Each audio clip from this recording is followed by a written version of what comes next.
Hello and welcome to the Loose TV Careers Show. Today I'm here at the BBC with Zoe Hodgkinson, who's a senior producer in learning, to discuss career opportunities in the BBC. Zoe, thank you for taking the time out to speak to us. That's fine. Perhaps we could begin by discussing your role at the moment in learning and what you might do on a day-to-day basis. Well, I work in BBC Learning, and my main role is to look after video content.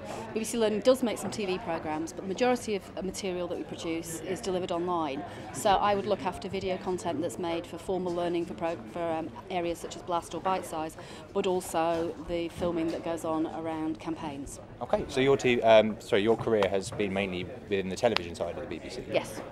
Maybe you could explain by telling us how you got interested in that and how you became involved in the BBC initially, and which areas of the BBC you've gone on to work with. Well, I joined the BBC straight from college as a radio trainee. So I spent the first couple of years working local radio stations around the country, getting my journalism qualifications sorted out. And then I moved from local radio into network television based out of Manchester on current affairs programmes, factual programmes, did a bit of sport, religion, some comedy, some entertainment, and ended up in children's. And from children's I've moved between children's and learning in the last 10 years. Fantastic. So it'd be fair to say you've been involved in most of the branches of the BBC. In terms of what the BBC does in creating content that's either broadcast or transmitted or uploaded, then yes, I have. Okay. And is there a favourite area you have in the BBC that you've worked with? I mean, I think I've enjoyed all of it. Whatever you do, if you're making content, I enjoy filming. Filmmaking is what I enjoy most, and producing it. So I don't really mind what the subject area is, because I think in the time you're making those programmes, you become an expert in it. And some are interesting because they're glamorous. So you're working on a travel show, or you're doing a programme about Brigitte Bardot, so you get to go to very nice locations. So that's enjoyable. But then the work I do in learning, which has also got a training element, is quite useful and enjoyable, because not only are you training people in the sort of basic skills they need to make a video package work, you're also yourself learning about new technologies, new ways of transmitting, broadcasting and creating content. Okay. So the BBC comes across as a very diverse organisation, and I think that's reflected in the makeup of the people the BBC takes on.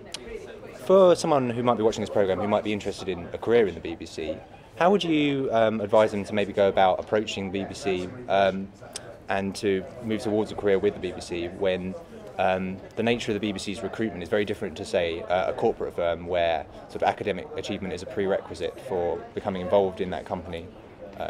I think it really depends what you want to do. If you want to do media law, if you want to be the person that Panorama ring up to discuss the legality of something they're doing, then the access is exactly the same as if you want to be a lawyer anywhere else. If you're interested in finance and accounting, the way you get in, the prerequisites are exactly the same as any other organisation. If you want to end up filming and directing, then it's about the practical things that you can do to make yourself attractive. If you want to work in television, if you want to work in radio comedy, A, you've got to enjoy it, and B, you've got to go out and start getting involved.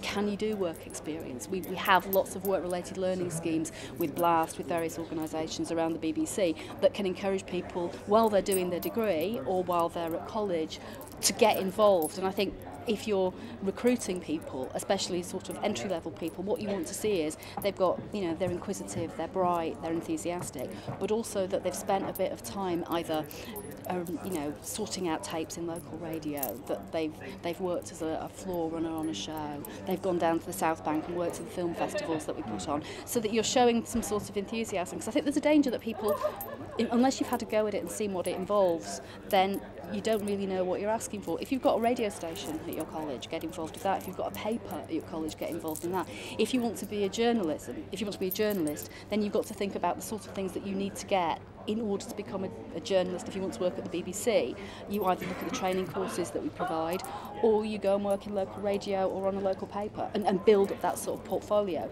So we don't necessarily say that you have to have a degree in order to work here. A lot of the people who work in content production have either got a media degree, history degree, they've got some sort of academic background, but also what you're looking for is what is it about them that proves that they actually want to work in that industry. And I say, don't forget, the BBC is a big organisation. The World Service is across from where you are.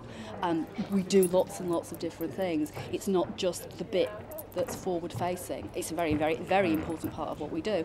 But there are lots of other skills and people who do lots and lots of different things within the organisation. I mean, I suppose one of the things people would take into mind when they're applying for an organisation like the BBC is how to differentiate yourself from everyone else who's applying, because I think the BBC actually is the most sort of popular career destination for graduates. So you talked about getting as much experience with maybe your university TV station like Loose TV or the radio station. Is there any other maybe personal skills that you could kind of try and bring to the table to make yourself stand out? Think about what you're applying for. As I say, I can only really talk about content production. I think content production is a really important thing to say. Yes, television is very, very important, but if you look at iPlayer, if you look at the way that people at your university consume media, do they have TVs in their rooms or do they watch things on laptops? The way that we create content is changing, and so it's about thinking about those skills. So we have huge amounts of people who work in future media and technology, which is looking at how we broadcast things. If you're interested in that area, then an interest in understanding and qualifications in that sort of technical infrastructure is very important. I work in content production, so I'm looking, if someone's going to come to me for a job, I want to know that they understand a bit about what I do.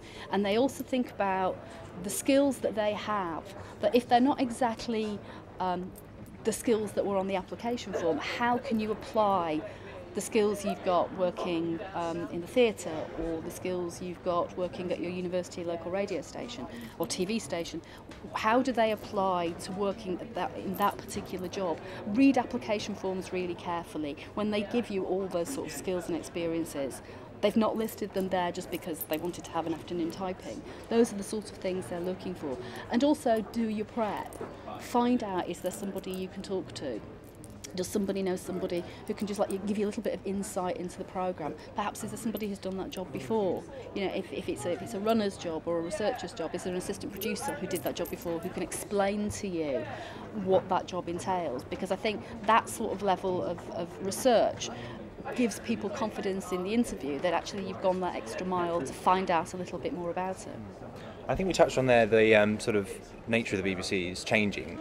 As we said, a lot of more content is going on online and is being consumed via the internet. Do you think there's any emerging kind of areas of the BBC which in the future are going to be much larger than they are now, and perhaps those kind of niches which are going to evolve over the next few years might be worth getting involved with? Is there any you could perhaps... If I had a crystal ball, I could probably tell you that. I've absolutely no idea. I mean, areas thrive and survive because they come up with great ideas. Technology will change, and things will change in the way that we produce things. That won't necessarily mean any different for anybody consuming the programme at home, but we might start, we use HD cameras now a lot more often rather than standard definition.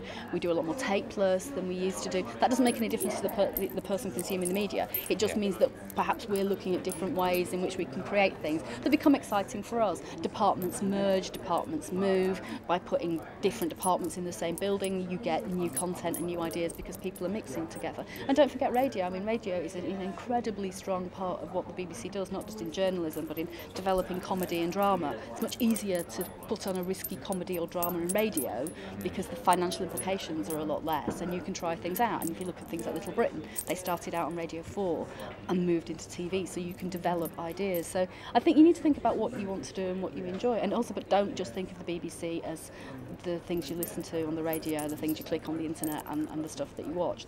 It's a much bigger organisation than that in terms of the variety of careers it can offer. And perhaps finally we could just talk about the BBC's move to Salford, which is scheduled for 2012. Yes. How do you think that's going to affect the BBC, and which areas are actually going to be moving to Salford? And how does that sort of affect graduate prospects within the BBC? Will there be new opportunities opening up in Salford for people to get involved with? I'm going to Salford. I'm one of the departments that are moving. I don't know enough about the detail, but I know that there will be and is going to be a BBC North website, and that there are going to be a lot of new opportunities, because what's the point of moving if we don't create new opportunities? And it's a really exciting adventure to be there. I mean, Media City is huge.